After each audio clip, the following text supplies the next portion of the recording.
Hello बच्चों, तो चलिए शुरुआत करते हैं आज पार्ट 3 वेक्टर का। फर्स्ट पार्ट ऑलरेडी हो चुका है जिसमें हम लोगों ने इंट्रोडक्शन पढ़ा था, वेक्टर क्या होता है, कैसे वेक्टर कहते हैं, क्यों वेक्टर होता है, वेक्टर में क्या क्या चीज़ें होती है, सारी फॉर्मूला क्या होता है, उसके रिगार्डिंग हमने बात करी थी। इंट्रोडक्शन था। सेकेंड लेक्चर में हमने बात करी थी कि वेक्टर को कैसे जोड़ते हैं, क्या क्या चीज़ें होती है। अब हम नेक्स्ट पार्ट में जो अब यहाँ पर बात कर रहे हैं वो है एडिशन, कि भाई हम जो सीखे थे एडिशन उसको क्वेश्चन भी अप्लाई करके देखते हैं कि कैसे बन सकता है, क्या होता है। तो चलिए साथ साथ इसको करते भी चलते हैं, साथ साथ देखते हैं। Two forces whose magnitude are in the ratio of 3:5। एक पार्टिकल पे दो फोर्स लग रहा है। सपोज करें कि एक फोर्स लग रहा है F1 यहाँ से और एक दूसरा फोर्स लग रहा है F2 यहाँ से। F1 की वैल्यू और F2 का जो रेशियो है वो क्वेश्चन में गिवन है 3:5। इसका मतलब समथिंग कुछ कांस्टेंट ले लीजिए। सपोज करें कि आप ऐसा ले लीजिए, F1 is equal to 3 into x and F2 is equal to 5 into x. जब भी रेशियो में होता है तो एक कांस्टेंट टर्म ले लेते हैं। यहाँ पे x कांस्टेंट टर्म है जिसको अभी हम लोग फाइंड आउट करेंगे वैल्यू को। ना क्वेश्चन में ये बोला हुआ है कि पहली बात जो रेशियो था वो तो ये था, उसके बाद यहाँ से F1 लेकर हम आ गए 3x और F2 लेकर आ गए हम यहाँ पे 5x। अब ये बोला हुआ रिजल्टेंट जो इन दो फोर्सेस लग रहा है किसी भी पार्टिकल पे, उसका रिजल्टेंट 28 है, यानी एफ नेट की जो वैल्यू हो रही है वो 28 न्यूटन है। और मैग्नीट्यूड की बात कर रहे हैं, किसकी बात कर रहे हैं अपन, मैग्नीट्यूड को लेकर। मैग्नीट्यूड 28 आ रहा है। क्लियर है। तो अब आप जानते हो कि किसी भी दो वेक्टर को जब रिजल्टेंट निकालते हैं तो उसका एक मैग्नीट्यूड का एक फॉर्मूला हमने बना के रखा हुआ है। वो क्या है भाई, a² + b² + 2ab cos theta. तो यहाँ पे F1 और F2 है, तो मैं यहाँ पे एक बार फॉर्मूला लिख देता हूँ। F1² + F2² + 2F1 F2 cos theta. ठीक है। एफ रेट की वैल्यू कितना दे रखा है, 28। क्लियर है।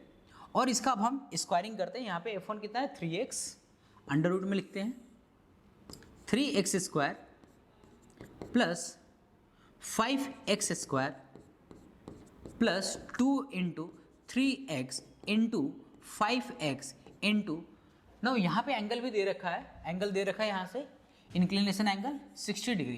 तो अब यहाँ पे रख दीजिए cos 60 degree, cos 60 degree. Clear है। अब यहाँ पे इसको सॉल्व करते हैं। सॉल्व करेंगे तो क्या होगा, अंडर रूट हटाने के लिए यहाँ पे 28 का स्क्वायर कर देते हैं, अंडर रूट हट गया। अगर हम इसको सॉल्व करें आगे तो यहाँ पे लिखेंगे 9x² + 25x² प्लस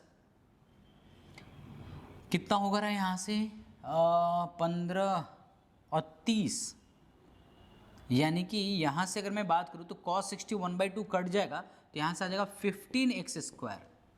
ये जो 2 है वो cos 60 की वैल्यू होती है 1/2, तो ये 2 कट जाएगा तो बचेगा सिर्फ इतना। अब इसको सॉल्व करिए तो कितना आ रहा है, 25 9, तो ये हो जाएगा 34, है ना, 34 + 15, है ना, x² भी है और यहाँ पे भी x² है। तो अब ये कितना हो जाएगा, 5 4 9 और यहाँ पे आ जाएगा 49x²। अभी ये वाला जो पार्ट है वो एज इट इज़ है 28x²।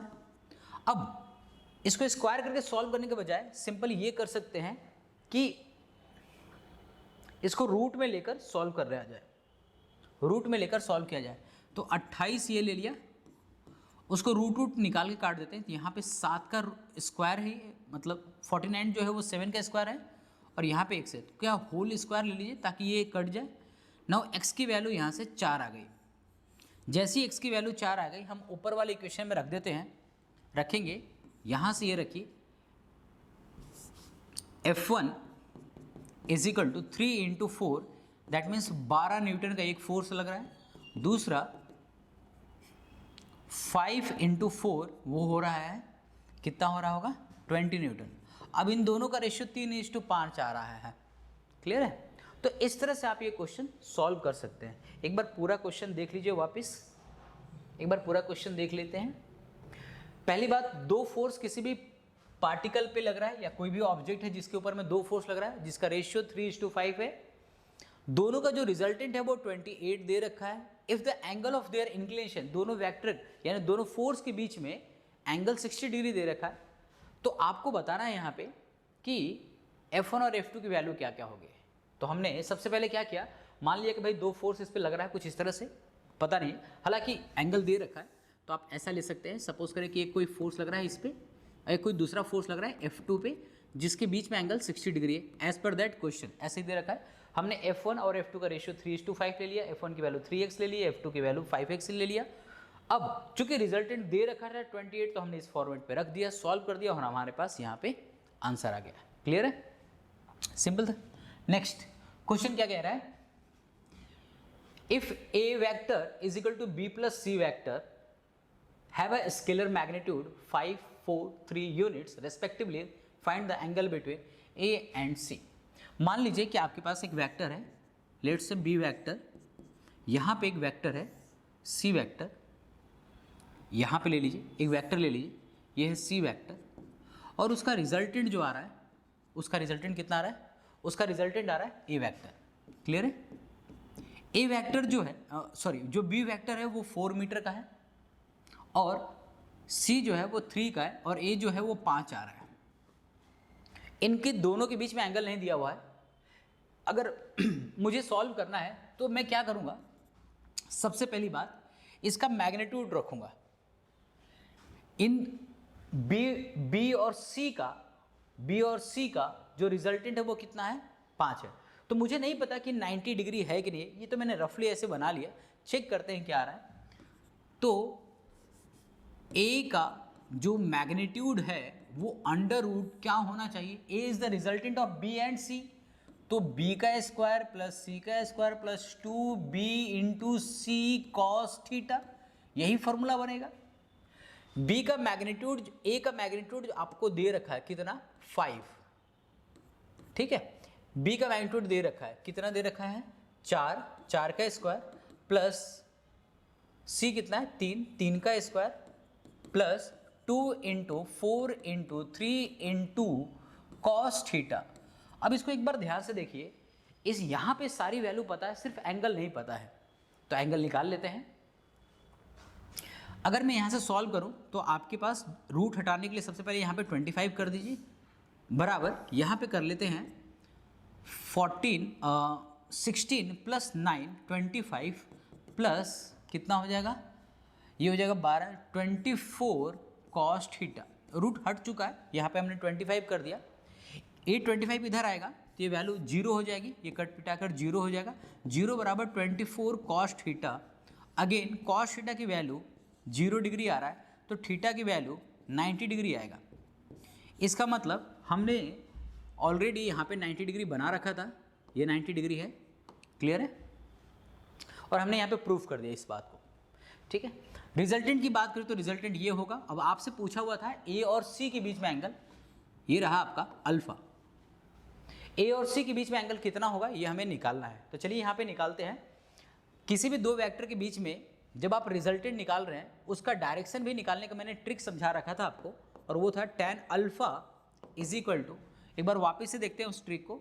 अल्फा जिस वेक्टर से एंगल बन रहा है उसका अपोजिट साइड वाला लेना है, तो B साइन थीटा अपॉन में, थीटा मैं इसको कह रहा हूँ, थीटा ये है B साइन थीटा और B कॉस थीटा, और जिस वेक्टर से अल्फा बन रहा है उसको लिखना है, तो यहाँ पे C वेक्टर है जिससे वो बन रहा है।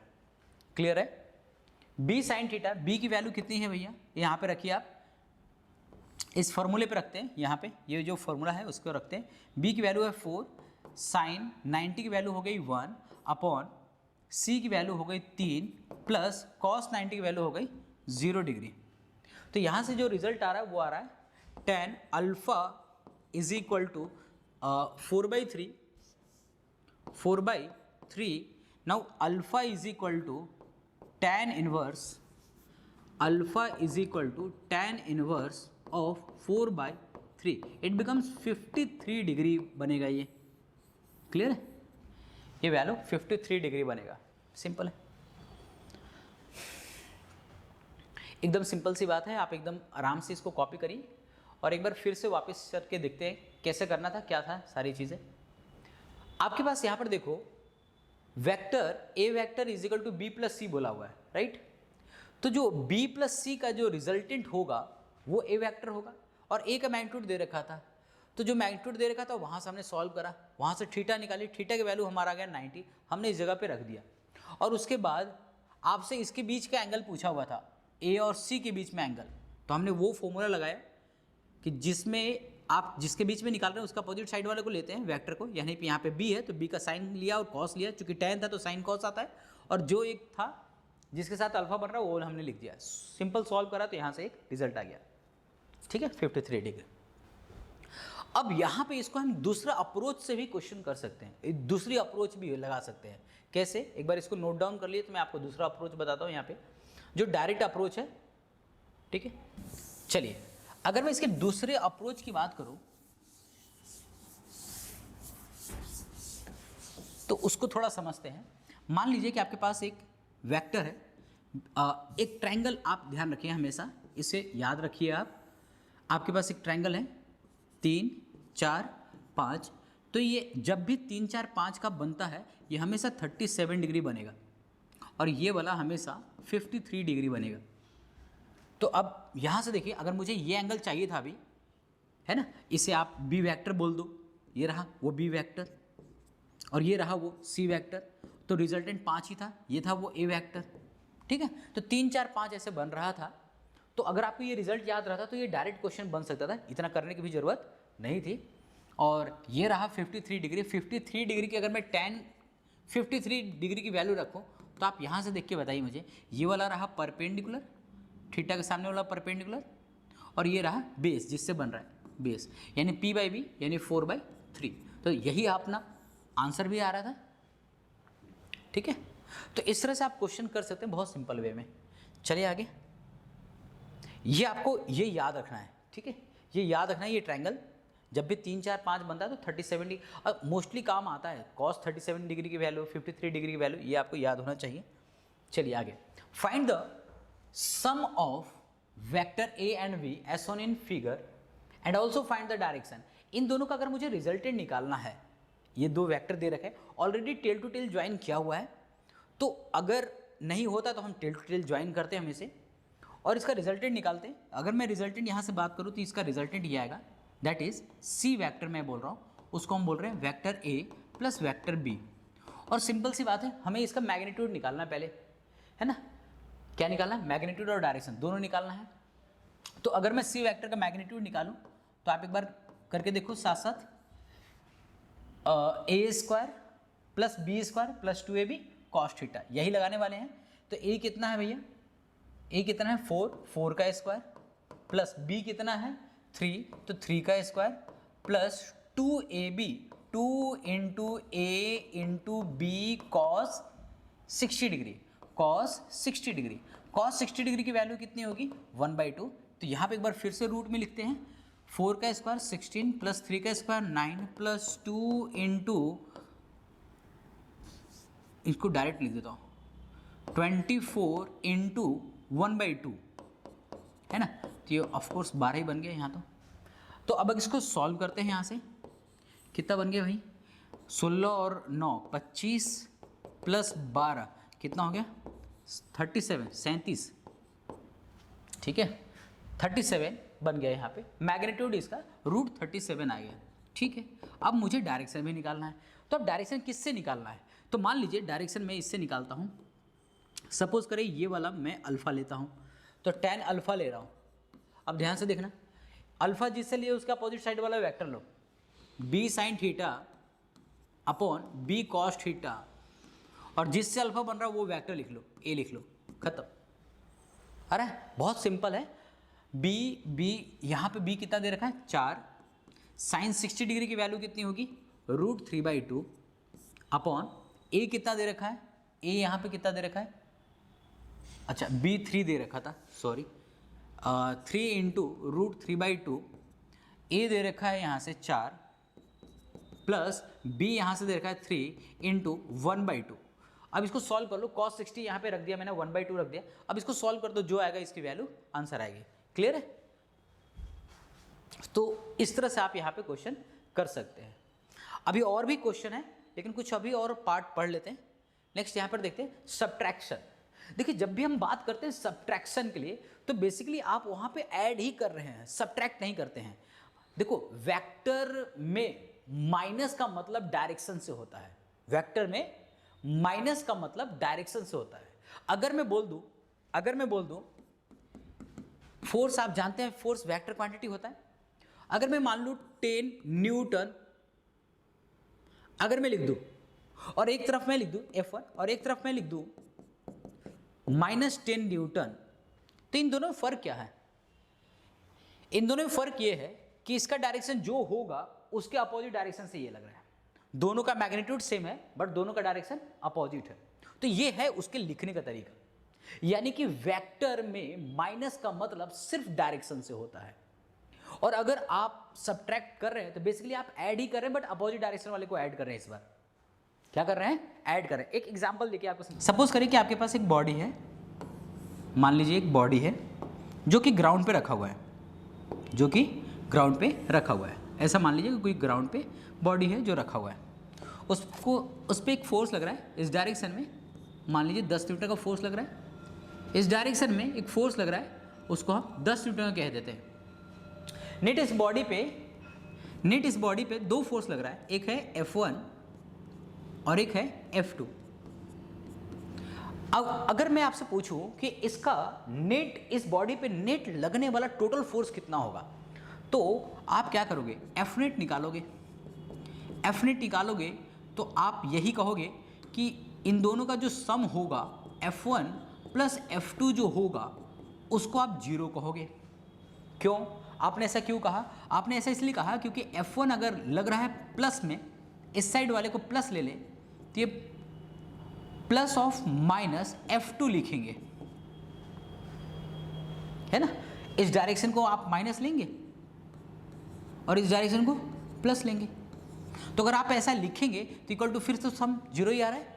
जैसे इसको लिखेंगे, आपने 10 न्यूटन लिखा प्लस माइनस ऑफ 10 न्यूटन, तो क्या ये वैल्यू 0 आ रही है? तो ये सभी बात एक ही हैं। मतलब मैं सिर्फ आपको ये बताना चाह रहा हूँ कि बेसिकली जब हम सब्ट्रैक्शन करते हैं तो डायरेक्शन उल्टा होता है और जोड़ने का ही काम करते हैं। हम इन दोनों को जोड़ ही रहे हैं, बट इसका डायरेक्शन उल्टा है और इसका डायरेक्शन उसके अलॉन्ग में है। तो जब दो डिफरेंट डायरेक्शन में जब एकदम अपोजिट हो, वर्टिकली अपोजिट हो, मतलब डायरेक्टली अपोजिट हो, उसको अगर आप जोड़ना है तब डेफिनेटली माइनस लगेगा, सीधा सीधा है तो ठीक है। तो इसीलिए सब्ट्रैक्शन का जो पार्ट आता है वो एडिशन ही है, अलग कोई पार्ट नहीं है। तो चलिए देखते हैं यहाँ पे वापस। सपोज करें कि आपके पास एक कोई वेक्टर है, लेट्स से सपोज मान लीजिए कि यहाँ कोई एक वेक्टर है, ए वेक्टर, और इसको उल्टा कर दो। इसको क्या करा आपने? उल्टा कर दिया, तो ये बन गया एक नया वेक्टर बी वेक्टर, जिसकी वैल्यू जो vector minus of A vector है। अब जरा ध्यान से समझिए, ए वेक्टर अगर ये है, इसको जस्ट वर्टिकली अपोजिट कर दिया, मतलब डायरेक्ट अपोजिट कर रहे हैं इसका। तो अगर ये अपोजिट कर रहे हैं तो ये यहाँ पे क्या बन रहा है? Minus of vector A. तो क्या मैं ऐसा लिख सकता हूँ कि वेक्टर ए जो है वो वेक्टर बी के बराबर है? तो जवाब है नहीं। क्यों? क्योंकि वेक्टर ए जो है वो माइनस ऑफ वेक्टर ए के बराबर है। इनफैक्ट अगर मैं इसकी बात करूं तो ये भी डायरेक्टली प्रोपोर्शनल में नहीं है, दोनों ही इक्वल नहीं है। मैं यही बताना चाह रहा हूं कि दोनों इक्वल नहीं है। क्यों इक्वल नहीं है? देखिए वेक्टर में मैग्नीट्यूड भी होता है, डायरेक्शन भी होता है। तो बेशक इसका जो मैग्नीट्यूड है वो इसके मैग्नीट्यूड के बराबर है, क्या आप डायरेक्ट अपोजिट कर रहे हो, लेकिन इसका डायरेक्शन जो इधर है वो अब तो इधर बदल गया। तो अब ये वेक्टर भी बदल गया, क्योंकि वेक्टर मैग्नीट्यूड और डायरेक्शन के साथ होता है। और अगर मैग्नीट्यूड सेम है, डायरेक्शन उल्टा हो गया, तो निश्चित तौर पे वेक्टर बदल गया, क्योंकि वेक्टर के पास मैग्नीट्यूड और डायरेक्शन दोनों है। तो अगर डायरेक्शन बदल दिया आपने तो वेक्टर भी बदल जाएगा, मैग्नीट्यूड बदल देंगे तो भी वेक्टर बदल जाएगा। लेकिन यहाँ पे मैग्नीट्यूड कांस्टेंट है, सिर्फ डायरेक्शन बदल रहे हैं तो वेक्टर बदल जाएगा। क्लियर है? तो vector A not equal to vector B, although दोनों का मैग्नीट्यूड इक्वल है, बट फिर भी वेक्टर इक्वल नहीं है, लेकिन डायरेक्शन उल्टा जरूर है यहाँ पे। क्लियर है? तो अगर मुझे इस तरह के जोड़ना होगा, इस तरह के वेक्टर को जोड़ना है, तो बहुत सिंपल तरीका है, आप यहाँ पे कर सकते हैं। मतलब डायरेक्शन अपोजिट को जोड़ रहे हैं, सब्ट्रैक्शन पार्ट जरूर पढ़ रहे हैं, बट बेसिकली डायरेक्शन अपोजिट को जोड़ा ही जा रहा है।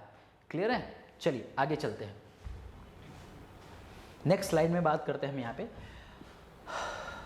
देखिए यहाँ पे बोला हुआ है, अगर मान लीजिए कोई आपके पास एक ए वेक्टर है, सपोज करें कि यहाँ पे कोई ए वेक्टर है और इन दोनों वेक्टर को जोड़ रहे हैं, तो क्या रिजल्टेंट ये वाला आएगा सी वेक्टर जिसे हम कह रहे हैं, वो लिख रहे हैं A vector plus B vector. Resultant इन दोनों के बीच से लाइन क्रॉस करते हुए जाएगी। और अगर मुझे ए माइनस बी निकालना होता, ए माइनस बी निकालना होता है, तो ए माइनस बी निकालना होता तो क्या करना होता है, बी को वर्टिकली अपोजिट करो, डायरेक्ट अपोजिट।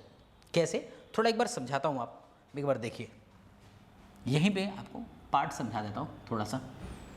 जैसे सपोज करें कि आपके पास ये वेक्टर ए यहाँ बना हुआ, देखना वेक्टर ए ये है और वेक्टर बी ये है। क्या मुझे वेक्टर बी को जस्ट अपोजिट करना है, डायरेक्ट अपोजिट करना है? हाँ जी, तो वेक्टर बी को आप डायरेक्ट अपोजिट करें तो क्या डायरेक्ट अपोजिट करेंगे तो ये बनेगा, ये रहा वेक्टर बी, लाइन बड़ी खिंचा गई क्या, ठीक है। बी उधर है और ये थोड़ी सी ज़्यादा लग रही है, चलो थोड़ा इतना ही तक रखते हैं। वेक्टर बी है ये, वेक्टर बी वो, और इस side minus B vector, just इसका उल्टा। अब इसका जो रिजल्टेंट था, समझेंगे ध्यान से, इसका जो रिजल्टेंट था, ए और बी का जो रिजल्टेंट था, वो तो रिजल्टेंट ये आ रहा था जो कि सी वेक्टर था। ए प्लस बी का वेक्टर का resultant C vector, which is A plus B, which is A plus B, A vector plus B vector. लेकिन जरा सोचिए, अगर मुझे ए माइनस बी वेक्टर निकालना हो तो क्या रिजल्टेंट कुछ ऐसा नहीं होना चाहिए, रिजल्टेंट कुछ ऐसा नहीं होना चाहिए, रिजल्टेंट कुछ ऐसा नहीं होना चाहिए। This is called resultant of A minus B vector. तो मैं A minus of B vector लिखूंगा, A minus of B vector लिखूंगा। अब सवाल ये है कि रिजल्टेंट आपने ए माइनस बी क्यों लिखा, बी माइनस ए क्यों नहीं लिखा? वो इसलिए नहीं लिखा क्योंकि आपसे पहली बात बी का ही अपोजिट कर रहे हैं, ए का नहीं कर रहे हैं। अगर बी माइनस ए लिखना होता तो ए को उल्टा करते, ठीक है। फिलहाल यहां पर देखते हैं, आपसे ये पूछा हुआ था कि रिजल्टेंट निकालना है ए माइनस बी, तो जो माइनस वाले टर्म में है ना उसको उल्टा करते हैं। एक बार इसको भी पार्ट समझिए। मान लीजिए कि आपके पास, मान लो कि आपके पास सी वेक्टर है, सुनना, सी वेक्टर है, A vector plus B vector is equal to C vector. अब मुझे ए माइनस बी निकालना है, तो क्या मैं ऐसा लिखूंगा, A vector minus plus of minus B vector. क्या ये कलेक्टिवली बन जाएगा A vector minus B vector? तो आप यहां पे ऐसा क्या टर्म है जिसको आप ऐड कर रहे हैं, अपोजिट ऑफ माइनस बी, तभी तो ए माइनस बी बन रहा है। और अगर ए वेक्टर प्लस, ये आप ऐसा कर लो, B vector plus minus of A vector, तो क्या ये बी माइनस ए में नहीं बन जाता, बी माइनस ए, ठीक है। तो यहाँ पे मैं सिंपल आपको पार्ट समझा रहा हूँ, बहुत सिंपल सा है, एक बार वापस से समझना। अगर ए वेक्टर बी वेक्टर का रिजल्टेंट निकालेंगे तो ये आएगा ए प्लस बी, और ए वेक्टर माइनस ऑफ बी निकाले तो ये आएगा ए माइनस बी वेक्टर। यानी जिसके सामने माइनस लगा हुआ है, जिस वेक्टर से पहले माइनस लगा उसी को अपोजिट करते हैं। अब बी माइनस ए होता तो ए को अपोजिट करते, और ए माइनस बी है तो बी को अपोजिट कर रहे हैं, ठीक है। तो ये चीज़ ध्यान रखना आप। अब यहाँ पे समझे, अब इसका मैग्नीट्यूड निकालना है, तो इसका मैग्नीट्यूड निकालने का फॉर्मूला बहुत सिंपल सा है। देखो, पहली बात तो ये है कि ये वाला अगर थीटा हुआ, अगर ये आपको पहले से ही दे रखा है कि भैया दो वेक्टर के बीच में एंगल जो है वो थीटा है, दो वेक्टर के बीच में एंगल कितना है, थीटा। अगर मान लीजिए पहले से दे रखा है कि थीटा है, तो अब आपको जो नया वेक्टर बना वो ए माइनस बी वेक्टर है, तो इनके वेक्टर के बीच में एंगल कितना होगा, तो 180 माइनस थीटा। कितना होगा, 180 माइनस थीटा। सिंपल सी बात है, ये सुनो, बहुत सिंपल सी बात है, 180 माइनस थीटा डिग्री बनेगा। तो एक बात हमेशा ध्यान रखना कि अगर आप यहां से इस पार्ट से क्वेश्चन कर रहे हैं तो 180 माइनस थीटा आपको बार बार रखने की जरूरत नहीं है। आप सिंपल क्या करना, A square plus B square minus 2ab cos theta रख देना, और थीटा वही होगा जो टेल टू टेल ज्वाइन करने के बाद बनता था, प्लस वाला ही। जब ए और बी प्लस रखते थे तब टेल टू टेल में क्या बनेगा एंगल, वही थीटा रख देना, बस यहाँ पे क्या आ जाएगा माइनस साइन के साथ। क्लियर है? तो बस इतनी सी बात है, बाकी सेम डेरिवेशन वैसा ही है एज इट इज, सब कुछ सेम है। तो प्लस और जब माइनस करते हैं तो माइनस कुछ अलग फैक्टर नहीं होता है, ये वही होता है जो हम ऐड कर रहे होते हैं। ठीक है, तो आई गेस आपको एकदम अच्छे से समझ में आ गया होगा ये आपको समझना। आप थोड़ा सा क्वेश्चन करके और दिखा देता हूँ, थोड़ा और समझ में आएगा अच्छे से। क्या हम ए वेक्टर है और बी वेक्टर है और मुझे इसका निकालना है सब्ट्रैक्शन, तो हम यहाँ पे निकाल देते हैं वेक्टर ए माइनस और वेक्टर बी निकालते हैं, क्या आता है। चलिए हम इसको देखते हैं एक बार क्या आता है। तो सबसे पहली बात तो देखो टेल टू टेल के लिए ज्वाइन करके 60 डिग्री दे रखा है, तो एंगल वही रखेंगे। मैग्नीट्यूड निकालना है तो कुछ नहीं कर रहा है, मैग्नीट्यूड निकालना है ना। मैग्नीट्यूड किसका निकालना है, vector A minus vector B का मैग्नीट्यूड निकालना है जी। मैग्नीट्यूड कैसे निकालेंगे, अंडर रूट ऑफ, डायरेक्ट लगाइए। ए का कितना दे रखा है वैल्यू, ए का है 4, बी का है 3, डायरेक्ट रखिए। क्या रखेंगे, A square plus B square minus 2ab cos theta, यही है फॉर्मूला, डायरेक्ट रखिए इस पर। तो ये होगा 16 है ना, 4 का स्क्वायर 16, 3 का square 9 plus 2 into 4 into 3 into cos 60 1/2। Sorry minus में देना चाहिए यहाँ पे, देखिए यही पार्ट है जो यहाँ पे आपको माइनस करना है। क्लियर है, यही पार्ट है जहाँ पे आपको माइनस करना है। तो अगर आप ऐसे यहाँ पे सॉल्व करिए तो कितना आ रहा है यहाँ पे 25 माइनस 12 कितना आ गया जी 3, और यहाँ पे कितना आएगा 1, तो रूट 13 आएगा। क्लियर है, रूट 13 आएगा। तो बस यही इसका आंसर हो गया मैग्नीट्यूड में। लेकिन हमें डायरेक्शन भी निकालना था। अभी देखिए मैंने कुछ भी डायग्राम वगैरह कुछ नहीं बनाया, लेकिन नॉर्मली आप ये डायरेक्ट फॉर्मूला लगा के सॉल्व कर सकते हैं, दिक्कत ही नहीं है। अब थोड़ा सा इसको सॉल्व भी कर लेते हैं, थोड़ा डायग्राम वगैरह बनाकर, ताकि आपको और अच्छे से क्लियर समझ में आ जाए। देखिए क्या मुझे a माइनस बी निकालना, तो b वाले को चेंज करना पड़ेगा, b वाले को चेंज करना पड़ेगा। हाँ जी भैया, b वाले को ही चेंज करनी पड़ेगी। ये हमने माइनस b कर दिया बहुत सिंपल तरीके से। ये रहा a, ये रहा b। क्या इसका रिजल्टेंट हमें पता है, हाँ इसका रिजल्टेंट यही आएगा। इसका रिजल्टेंट हम इस तरह से बना लेते हैं, इसका रिजल्टेंट यही आएगा। क्या इसका रिजल्टेंट यही आएगा, हाँ जी इसका रिजल्टेंट आएगा c vector which is a vector minus of b vector. अब आपको इनके बीच में एंगल निकालना है, एंगल निकालना, मान लीजिए कि एंगल आप अल्फा निकाल रहे हैं, यहाँ से रिजल्टेंट एंगल ए से निकाल रहे हैं। तो जब जैसे ही आप tan अल्फा निकालोगे तो आप क्या b लिखना चाहिए आपको, b साइन थीटा अपॉन में b कॉस थीटा, और प्लस में लिखा करते थे, आप माइनस में लिख दो, काम खत्म हो गया। यही तो बता रहा था, वो ट्रिक है वो। ठीक है, अब ये फॉर्मूला बना लिया, यहाँ पे पुट कर दो बस। a कितना है, b हमें लिखना है, b कितना है भैया 3 है, तो 3 sine theta sine 60 degree, sine 60 degree कितना होगा √3/2 अपॉन a कितना है, a कितना है यहाँ पे, a कितना है 4 प्लस नहीं माइनस है ना, माइनस, तो b कितना है 3, और cos 60 डिग्री की वैल्यू यहाँ पे क्या होगा 1/2 होगा। क्लियर है, ये चीज़ें आपको ध्यान रखनी है। हमने उसी एंगल को लेकर ऐसे सॉल्व कर दिया, फिर आपको इनके बीच में टेल टू टेल करके इनको बीच में लेने की जरूरत नहीं है। ये सिंपल प्लस वाले ही लेकर पूरा रिजल्ट बनाया हुआ है। अगर आप ये पूरा 180 माइनस थीटा लेंगे तो फिर वैल्यू यही ही बनेगा, बट आपको फिर प्लस में करना पड़ेगा क्योंकि वो ऑटोमेटिक माइनस में आ जाएगा। जैसे cos 60 डिग्री की वैल्यू जो होती है वो 1/2 होती है, तो cos 180 माइनस 60 डिग्री यानी 120 डिग्री हो गया, इसकी वैल्यू -1/2 होता है। तो देखिए माइनस साइन का खेल चलता रहता है, इसमें माइनस साइन का खेल चलता रहता है। समझ आ गया आपको, ये चीज़ें ध्यान रखना आपको। इसीलिए जो वैल्यू दे रखा है एज इट इज उसी वैल्यू के साथ सॉल्व कर दिए, कोई दिक्कत वाली बात नहीं है। क्लियर है, ठीक है। तो माइनस करना, ऐड करना, सब्ट्रैक्ट करना, ये आई थिंक आपको एकदम बेसिक से एकदम अच्छे से क्लियर हो गया होगा। मतलब एकदम से ब्लैंक जब रहते हैं तब फिर कुछ समझ में नहीं आता है। अब इतना तो है कि आप समझ सकते हैं चीज़ों को लेकर कि भाई इसमें क्या है, ये क्या है पार्ट। क्लियर है, तो आप इसको कॉपी कर लेना अच्छे से। चलिए आगे, नेक्स्ट रिजोल्यूशन ऑफ वेक्टर देखते हैं। रिजोल्यूशन ऑफ वेक्टर, अब इसके हम लोग नेक्स्ट क्लासेस में बात करेंगे रिजोल्यूशन ऑफ वेक्टर को लेकर।